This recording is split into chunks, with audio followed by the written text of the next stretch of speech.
I'd like to share with you right now the impact of Governor LePage's cuts on a single retired woman who is a widower in our town. I received this letter from a local woman who stopped by the town office with the following information for the councilors to understand about the impact of the state budget decisions will have on her, and she calculated the following. The current property tax on her home is $50,000, which times that would accumulate to about $1,220. She will lose $264 on her homestead exemption, another $400 on the circuit breaker.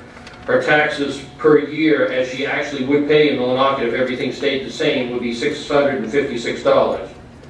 Now, Millinocket property tax, if the governor's proposal will go through, will jump to a rate of 31.15 mil.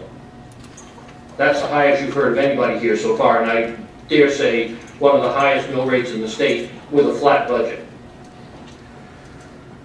This will raise her property taxes to $1,557.50, or an increase of 17.99. Yet with the loss of the homestead exemption and circuit breaker, she will be hit with a 237.4% increase on her taxes, which will jump her taxes from $656 to $1,557. This will mean for her she will push her taxes $129.79 a month over what her property taxes usually amount to.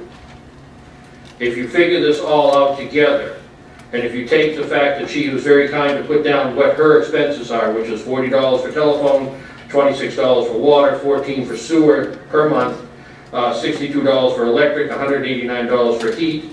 Her home insurance is $35 a month, auto $100 a month, groceries $400 a month, miscellaneous $212.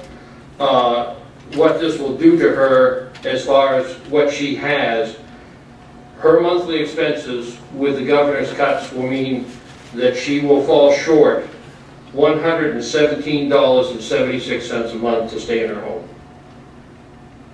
This woman's going to lose her house. She's a widower. She's paid her taxes. Her husband worked hard with the railroad, and she's going to lose her home. This is wrong. I don't care. She's sharing this information because she lives very frugally. She has no subscription. She does not dine out. She has no cable, no trips to Bangor whatsoever. Many other things that people take for granted. She lives in a small four-room house with a 13-year-old car, both of which her and her husband have paid for. And she's going to lose her home.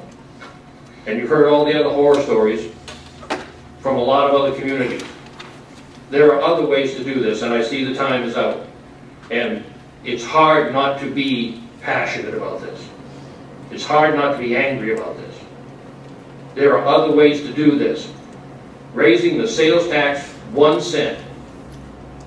Raising the percentage of tax on hotels and restaurants. As a gentleman brought up last time I was down here in Brewer, you go to another state, you go to another community, you snowbird to Florida, you don't ask what the sales tax is. You don't ask what the tax is if you want to go to McDonald's or whatever. You simply pay it. This will cause no hardship to the businesses that provide these services. But what it'll do is it'll keep a woman like this in her home. I could go on and on, but I have another councilor to come up, and I thank you for your time. And I wish this was under better circumstances. But I thank you anyway.